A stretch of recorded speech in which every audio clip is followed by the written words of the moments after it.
Hi, I'm Pat Kelly.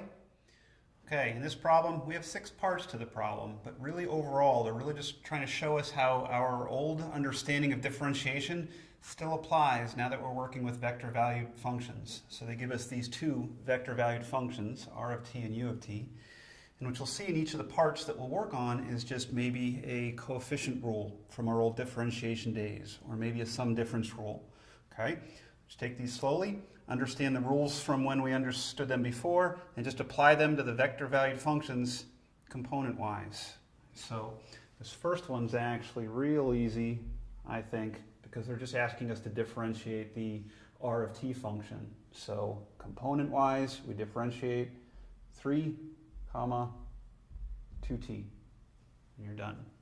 I think they're warming us up, because as we move on, they're just trying to complicate what's going on the inside of what we're differentiating. So for the second one, they complicate it just by throwing a 4 in front, a coefficient. And the coefficient rule, if you remember from the good old days, is you just leave the coefficient there and then differentiate the function.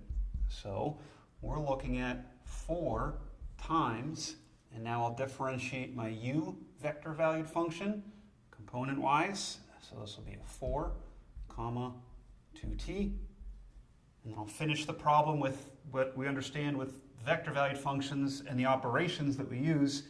This is what's called scalar multiplication. You just push that 4 in to each component. So 4 times 4 is 16, and 4 times 2t is 8t. And we'd be done. Continuing, they're just again trying to not complicate, I guess, but throw different things at us on the inside of what we're differentiating. Here what they're throwing at us is sum difference. So the sum difference rule, again back from the good old days, is that this is just going to be the derivative of the first one plus the derivative of the second one. Now getting into our vector-valued functions, the derivative of my r of t is going to be 3, 2t plus u prime, or the derivative of my u of t, is going to be as a vector 4, 2t. And then back to our vector operations, we're adding, which we do component-wise. Fit this in. 3 plus 4 is 7. 2t plus 2t would give me 4t. That'll be my answer on that one. Okay, continuing. Here they're going to throw a coefficient at us and a sum difference rule. But if you're getting the hang of this, what I would do is 3 times, and I'll differentiate my r. I've already done it a couple of times. 3, 2t. Subtract, and I differentiate my u up here. 4, 2t. Okay, and then cleanup is our vector operations. So I'll push the 3 in, and maybe while I'm at it, let's try to add component-wise. So 3 times 3 is 9. Take away 4 is 5.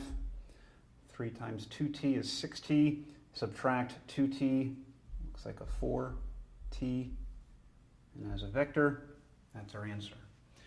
Okay, continuing to try to throw us a little bit in terms of what's on the inside. This one's a product. Okay, so what you want to be thinking is product rule. Keep trying to make the connections back to the familiar differentiation that you know. You know the product rule. This is going to equal the derivative of the first times the second left alone plus first left alone times the derivative of the second. And now we'll just do each little piece of that. The derivative of 5t with respect to t is just 5. I'm leaving my u of t function alone, which is 4t, t squared, plus 5t that I'm leaving alone. I then multiply by the derivative of u of t, which is 4, 2t.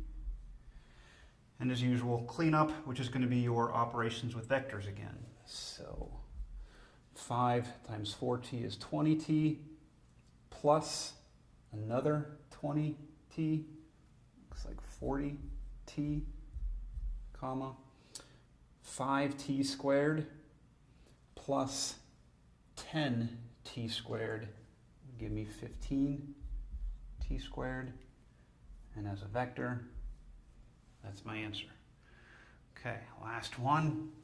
Here we're looking for the derivative of our r vector valued function with something on the inside that's a little bit more involved than just a t, which means this is your chain rule. And again, I would ask you to think back to the stuff you know with the chain rule back in the good old days. The derivative of this is going to equal r prime. You differentiate the outer function and leave what's inside alone, and then multiply by the derivative of what's inside. So 2t primed. It's your chain rule. Differentiate the outer function, which is why I'm saying r prime. Leave what's inside alone, though, and then multiply by the derivative of what's inside. Okay, so r prime, we've done a few times, but that's this guy, 3, 2t. I'll say 3, 2, and pause for a second, because here your argument is that 2t. So in my derivative, I want to put that 2t argument where there was just a t. Close my vector. That's just this guy. And now multiply by the derivative of 2t with respect to t, which is 2. And you're pretty much done, but we do clean up again with our vector operations. Here I'm multiplying by the 2, so this first component becomes a 6. And of course we should clean this up. 2 times 2 is 4, but times another 2 is 8t. And as a vector, that's it. Right? A good problem in terms of seeing the different things that are going to be happening in our differentiation, but hopefully also seeing how those are the same things that we learned how to address a while ago. All right? Thanks, and I hope that helped.